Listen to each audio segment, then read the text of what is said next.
Shevaun Kastl. Welcome. Thank you for being here. Oh, thank you so much, For CESAR. Magic Image Hollywood Magazine. Thank you for this exclusive here. My pleasure. Thank you.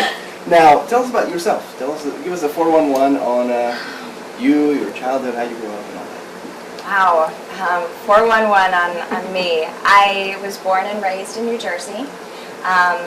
My family is a theater family. Actually, my father was on Broadway in the big hits of the 1960s, Hello Dolly, Best Foot Forward with Liza Minnelli, with Carol Channing, Promises, Promises, and I grew up just revering the old Hollywood musicals, the MGM and Broadway, and it was an amazing way to grow up. So I grew up with all of that. They started a studio of performing arts in New Jersey called Broadway Bound, and it's still operating.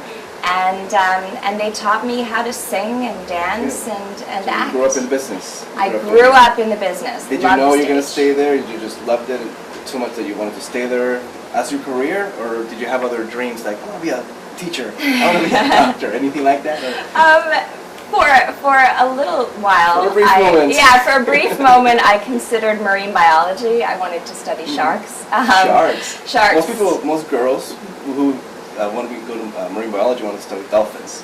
I know. No, Flipper never did it for me. Huh? No, I was always much more into series was to the sharks, the dangerous animals. But obviously, I always felt like performing was something that was just a part of me, and I always felt most at home on the stage. So good. You pretty much grew up in the business. Is there anything that you did that you wish you would have done differently? I'm not someone who believes in regrets, because I think that human behavior operates on so many different levels all at once: environmental, emotional, psychological, physical, hormonal, and it's always kind of a combination of things that lead you to one decision or another. So you can't really ever say, if I had done this, my life would be different, you know. But what I do think is that maybe if I had come to the realization that making film was the focus area that I would ultimately be most drawn to, I wish I would have started that process a little earlier. Right. So if you would have known that would be your ultimate path, have a goal and an aim to get there specifically, as opposed to... Well, absolutely, because, you know, anyone, while there's definitely bleeding over from, like, a theater performer very often will go and pursue cinema, but they're two completely different forms of entertainment. I mean, just the acting alone is a different style, a different method. So yeah, I would have started that process earlier, had I known. Yes. And is there anything that you didn't do that you wish you would have done, career-wise, if our audience here is up-and-coming actors? And what advice would you give them as to what you didn't do that you wish you would have done earlier or sooner? No. No. Well, because I think that your life experience, it shapes you into the type of person that you become. And there's a level of acceptance and serenity that comes once you've traveled that particular road that is all you. And once you get there, and I really feel like I'm just getting there in the last year or so, you feel this sense of confidence and self-love and discovery that you didn't have before. So, and I think that's what people are drawn to. So I think when you get there, that's the most important thing. However long that takes you to travel, the important thing is that when you come into your own, what I've found through my own experience and through friends of mine has been that is when they start really booking work and really attracting the right agents and managers and casting people. So you travel your own. And that experience is part of your journey, part of your learning and everything. And you can't rush it. Right. That's the thing, is that you can't rush it, because then it It's doesn't like quite adolescence. ring true. Like adolescence, it's just a natural process that will happen eventually. You Yes. just take it, yes. But to answer your questions just a little bit more completely, in terms of specific things that up-and-coming actors can do to market themselves, I mean, be proactive, which I know seems like common Right. sense, but there are so many people out there who really Right. think that They wait for the calls. And they wait for the calls. Get yourself in casting director workshops, get yourself in class, but also, I mean, start writing. Write a spec pilot, write a web series, and educate yourself in every area of the business. Right.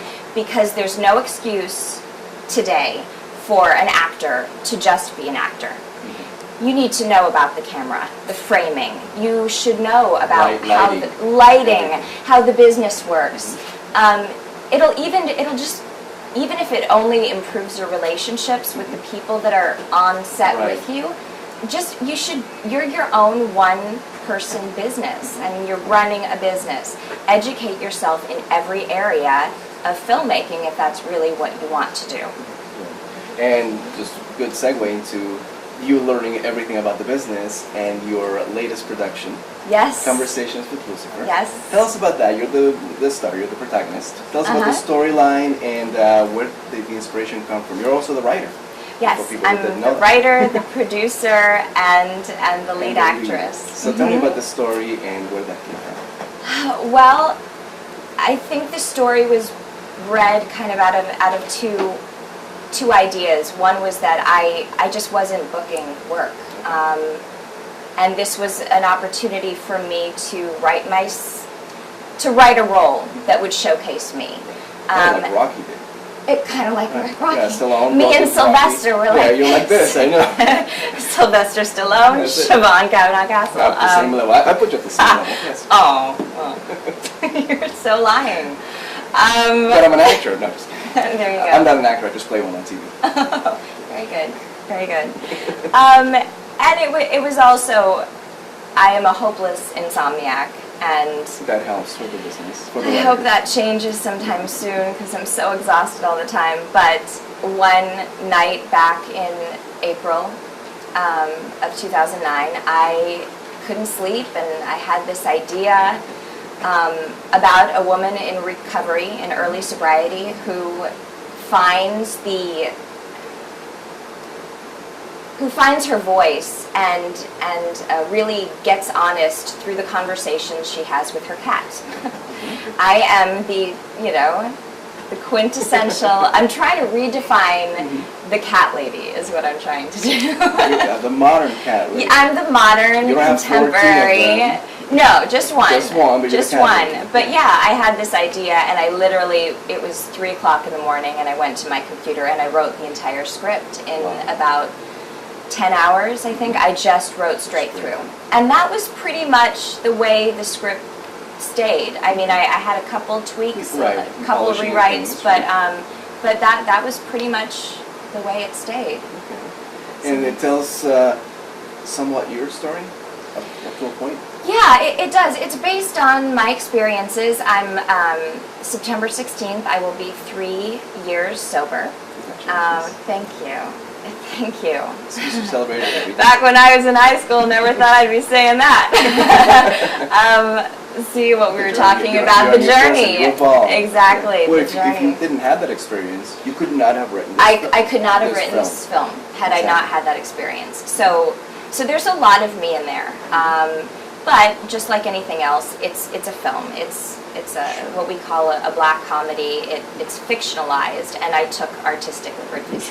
But the heart of it is that there's this 23-year-old woman named Darby, and she is fighting her way through recovery, through early sobriety. She's about to take her 30-day chip, and she's headed for a relapse. I mean, Darby has a really hard time being fundamentally honest with herself and others about the root of her addiction. So when she gets her 30-day chip, her sponsor, Brooke, encourages her to get a cat And this is where there's kind of this cliche in 12-step programs that you start with a plant, Right. and then you get a pet, a dog or a cat, and once you can take care of a dog or a cat, you're ready to move on to a relationship. Okay. And so that kind of, comes into play, and it sets up the premise for the film. And she gets this cat, and there's instant animosity. She names the cat Lucifer. And but That's a way of dealing with her demons, so to speak. yes, well, it is. It's figuratively, she's finally confronting her demons, and this cat is kind of it's a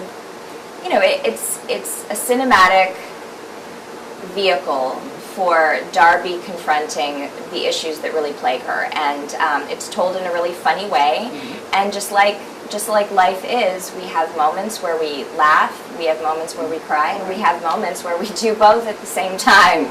And I'm really proud of it. Good. So it's an inspiring story Yes. of people overcoming that last step into living a full life. Absolutely. After There's hopeful, and I was discussing this because, as you know, the film was honored at the Egyptian Theater just last Monday.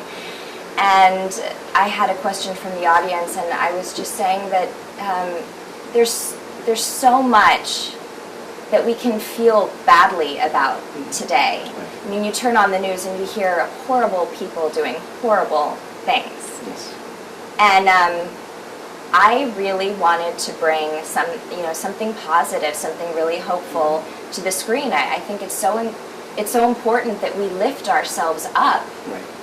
All the more nowadays, every chance we can get. And cinema, especially independent cinema, which is so raw and so passionate. Very emotional. Right there. Yeah, and we have this responsibility, I think, to reach out and inspire people.